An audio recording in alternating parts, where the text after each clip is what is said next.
Hi ನಮಸ್ಕಾರ, welcome back to my YouTube channel. ನಾನು ನಿಮ್ಮ ಪ್ರೀತಿಯ ಶ್ರುತಿ. ಎಲ್ಲರೂ ಹೇಗಿದ್ದೀರಾ, ಚೆನ್ನಾಗಿದ್ದೀರಾ ಅಂತ ಭಾವಿಸ್ತಾ ಇದ್ದೀನಿ.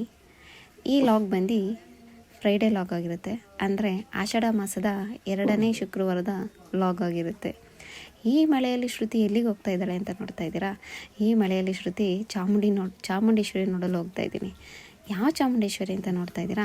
ಇತ್ತೀಚೆಗಷ್ಟೇ ಸಾಕಷ್ಟು ಪ್ರಸಿದ್ಧಿ ಪಡೆಯುತ್ತಿರುವ ಗೌಡಗೆರೆ ಚಾಮುಂಡೇಶ್ವರಿ ನೋಡಲು ಹೋಗ್ತಾ ಇದ್ದೀನಿ. ಅಂದರೆ ನಾನು ಕುಣಿಗಲಿಂದ ಹೊರಡ್ತಾ ಇದ್ದೀನಿ. ಕುಣಿಗಲಿಂದ ಇದು 39 ಕಿಲೋಮೀಟರ್ಸ್ ಇದೆ. ಸೊ 46 ಮಿನಿಟ್ಸ್ ಆಗುತ್ತೆ ಹೋಗೋದಕ್ಕೆ. ಹಾಗೆಯೇ ಕುಣಿಗಲಿಂದ ಹೋಗೋರು ಬಸ್ನಲ್ಲಿ ಹೋಗಬೇಕು ಅಂತ ಅಂದರೆ ಮೈಸೂರು ಬಸ್ ಇರುತ್ತೆ. ಕುಣಿಗಲಿಂದ ಹಾಫ್ ಆನ್ ಅವರ್ಸ್ಗೆಲ್ಲ ಒಂದೊಂದು ಬಸ್ ಇರುತ್ತೆ.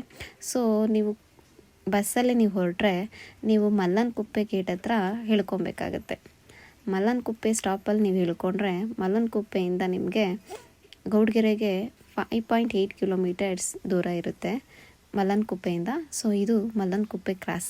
ಅಂದರೆ ಇಲ್ಲಿ ನೀವು ಲೆಫ್ಟಿಗೆ ಟರ್ನ್ ಆಗಬೇಕಾಗುತ್ತೆ. ಇಲ್ಲಿ ನಿಮಗೆ ಶೇರ್ ಆಟೋ ಸಿಗುತ್ತೆ, ಹಾಗೆ ಬಸ್ ಫೆಸಿಲಿಟಿನೂ ಇರುತ್ತೆ. ಯಾಕೆಂದರೆ ಮೈಸೂರಿಂದ ಮತ್ತು ಮದ್ದೂರಿಂದ ಗೌಡಗೆರೆಗೆ ಡೈರೆಕ್ಟ್ ಬಸ್ ಬಿಟ್ಟಿದ್ದಾರಂತೆ. ಸೊ ಇಲ್ಲಿ ನಿಮಗೆ ಶೇರಿಂಗ್ ಆಟೋ ಕೂಡ ಇದೆ. ನೀವು ಕುಣಿಗಲ್ ಸೈಡ್, ತುಮಕೂರು ಸೈಡಿಂದ ಬರೋರು ಮಲ್ಲನಕುಪ್ಪೆ ಸ್ಟಾಪಲ್ಲಿ ಇಳ್ಕೊಂಡ್ರೆ ನಿಮಗೆ ಬಸ್ ಫೆಸಿಲಿಟಿ, ಶೇರಿಂಗ್ ಆಟೋ ನಿಮಗೆ ಎರಡೂ ಕೂಡ ಸಿಗುತ್ತೆ. ನೋಡಿ, ಹಳ್ಳಿ ವಾತಾವರಣ ನೋಡೋದಕ್ಕೆ ಒಂಥರ ಖುಷಿ ಆಗುತ್ತೆ. ಅದು ಈ ಮಳೆಯಲ್ಲಿ ನೀವು ಮಲ್ಲನಕುಪ್ಪೆಯಿಂದ ಬಂದರೆ ದೇವಸ್ಥಾನಕ್ಕೆ ಎಡಗಡೆ ನೀವು ಟರ್ನ್ ಆಗಬೇಕಾಗತ್ತೆ. ದೇವಸ್ಥಾನಕ್ಕೆ ದಾರಿ ಅಂತ ಬೋರ್ಡ್ ಕೂಡ ಹಾಕಿರ್ತಾರೆ. ನನಗಿಲ್ಲಿ ನವಿಲುಗಳು ಕೂಗೋ ಶಬ್ದ ಕೇಳಿಸ್ತು, ಒಂಥರ ಖುಷಿ ಆಯಿತು. ಅದು ಬರೀ ಒಂದು ನವಿಲಲ್ಲ, ಒಂದು 3-4 ನವಿಲಿತ್ತು. ನೋಡಿ, ಈಗ ನೀವು ಲೆಫ್ಟ್ ಸೈಡ್ ಅಂತ ಟರ್ನ್ ಆದಾಗ ಹಿಂಗೆ ಬಂದಾಗ ಇದು ಮಣ್ಣು ರೋಡ್ ಆಗಿರುತ್ತೆ. ಸೊ ನಾನು ಮಳೆಗಾಲದಲ್ಲಿ ಬಂದಿರೋದ್ರಿಂದ ಮಣ್ಣೆಲ್ಲ ಕೊಚ್ಚೆ ಆಗಿದೆ. ಅಂದರೂ ಜನಗಳು ಮಾತ್ರ ಏನು ಕಮ್ಮಿ ಇಲ್ಲ. ಆಟೋದಲ್ಲಿ, ಕಾರ್ಗಳಲ್ಲಿ ಬರ್ತಾನೇ ಇದ್ದರು, ಹೋಗ್ತಾನೇ ಇದ್ದರು. ನೋಡಿ, ಇಲ್ಲಿ ಪಾರ್ಕಿಂಗ್ ವ್ಯವಸ್ಥೆ ಕೂಡ ಮಾಡಿದ್ದಾರೆ. ಯಾರೋ ಒಬ್ಬರು ಇಲ್ಲಿ ಪಾರ್ಕಿಂಗ್ ವ್ಯವಸ್ಥೆ ಮಾಡಿ ಇದಕ್ಕೆ ಚಾರ್ಜಸ್ ಕೂಡ ತಗೊತಾ ಇದ್ದಾರೆ. ಸೊ ತುಂಬ ಕಾರ್ಗಳಿತ್ತು. ಆ ಮಳೆಯಲ್ಲೂ ಕೂಡ ಎಲ್ಲ ಪಾರ್ಕಿಂಗ್ಗೆ ಕರೀತಾ ಇದ್ದರು.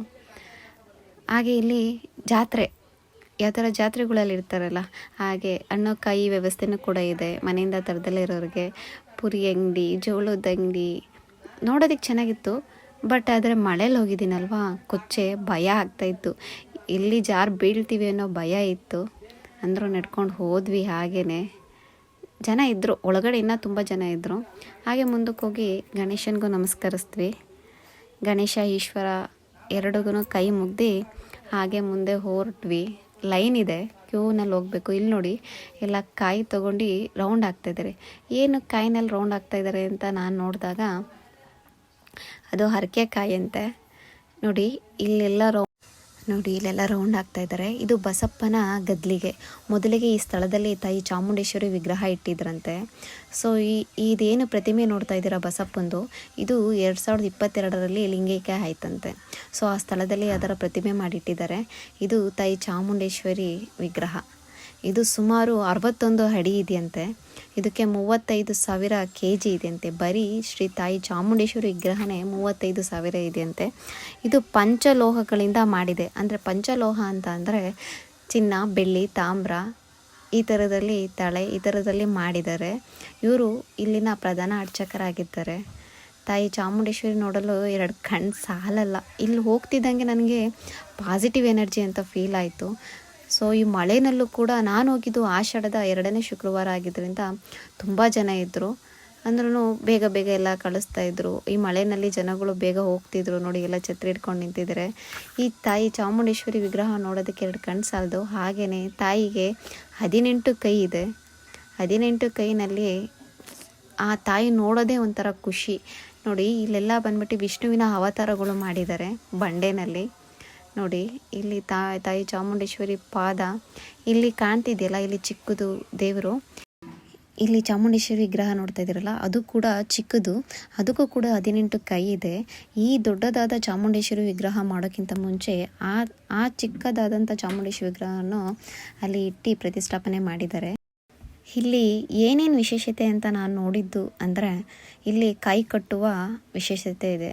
ಅಂದರೆ ಇಲ್ಲಿ ಸಂಕಲ್ಪ ಮಾಡ್ಕೊಂಡು ನಾವು ಕಾಯನ್ನು ಕಟ್ಟಿ ಹೋದರೆ, ಅಂದರೆ ಕಾಯಿ ಕಟ್ಟೋದು 1 ವಾರ, 3 ವಾರ, 5 ವಾರ, 7 ವಾರ ಈ ಥರ ಬಂದು ಕಾಯಿ ಕಟ್ಟಿದ್ರೆ ಒಳ್ಳೆಯದಾಗುತ್ತೆ ಅಂತ ನಂಬಿಕೆ. ನೋಡಿ, ನಮ್ಮ ಮನೆಯವರು ಕೂಡ ಕಾಯಿ ಕಟ್ತಾ ಇದ್ದಾರೆ, ಒಳ್ಳೆಯದಾಗಲಿ ಅಂತ.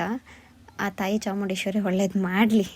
ಹಾಗೆ ನೋಡಿ, ಇದೇನಿದು ರಾಶಿ ಅಂತ ನಾನು ನೋಡ್ತಾ ಇದ್ದೆ. ಇದು ಉಪ್ಪಿನ ರಾಶಿ.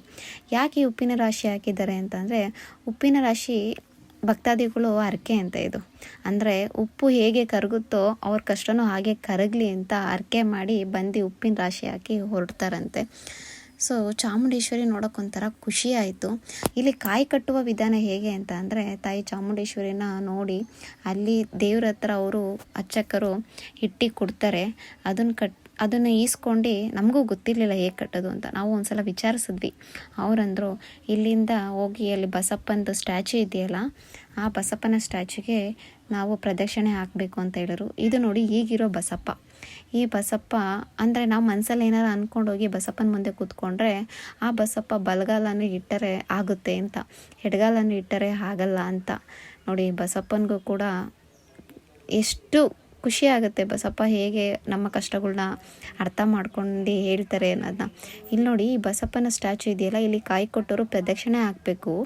ಇದರಲ್ಲಿ ಇನ್ನೂ ಒಂದು ವಿಶೇಷತೆ ಏನು ಅಂದರೆ, ಪ್ರತಿ ಭಾನುವಾರ ಈ ಬಸಪ್ಪನ ಸ್ಟ್ಯಾಚ್ಯೂ ಮೇಲೆ ಮುಖದಿಂದ ನೀರು ಒಯ್ತಾರೆ. ಅಂದರೆ ನಮ್ಮ ಕಷ್ಟಗಳು ಏನೇನಿದೆ ಎಲ್ಲ ಹೋಗಲಿ ಅಂತ, ಕಷ್ಟಗಳು ಇರೋ ಅಂಥವ್ರು ಬಂದು ಭಾನುವಾರ ಹೊತ್ತು ನೀರು ಹಾಕ್ಸ್ಕೊತಾರೆ. ನೋಡಿ, ಎಲ್ಲರೂ ಪ್ರದಕ್ಷಿಣೆ ಹಾಕಿ ಬಂದು ತಾಯಿ ಚಾಮುಂಡೇಶ್ವರಿ ನೆನೆಸ್ಕೊಂಡು ಕಾಯಿ ಕಟ್ತಾ ಇದ್ದಾರೆ. ಏನು ಇಷ್ಟು ಕಾಯಿ ರಾಶಿ ಇದೆ, ಇದನ್ನು ಏನು ಮಾಡ್ತಾರೆ ಅಂತ ಅಂದ್ಕೊಂಡ್ರೆ, ಈ ಕಾಯಿ ರಾಶಿಯನ್ನು ಅನ್ನದಾಸೋಹಕ್ಕೆ ಯೂಸ್ ಮಾಡ್ಕೊತಾರೆ. ಅಂದರೆ ಇಲ್ಲಿ ಇನ್ನೊಂದು ವಿಶೇಷತೆ ಏನು ಅಂತಂದರೆ, ಈ ದೇವಸ್ಥಾನದಲ್ಲಿ 24 ಗಂಟೆ ಕೂಡ ಯಾವುದೇ ಭಕ್ತಾದಿಗಳು ಯಾವ ಟೈಮಲ್ಲಿ ಬಂದ್ರೂ ಕೂಡ ಇಲ್ಲಿ ಅನ್ನದಾಸೋಹ ಮಾಡ್ತಾರೆ.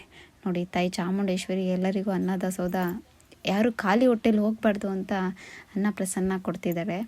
ನನ್ನ ವಿಡಿಯೋ ಏನಾದ್ರು ನಿಮ್ಗೆ ಇಷ್ಟ ಆಗಿದ್ದರೆ ದಯವಿಟ್ಟು ಶೇರ್ ಮಾಡಿ, ಲೈಕ್ ಮಾಡಿ, ಸಪೋರ್ಟ್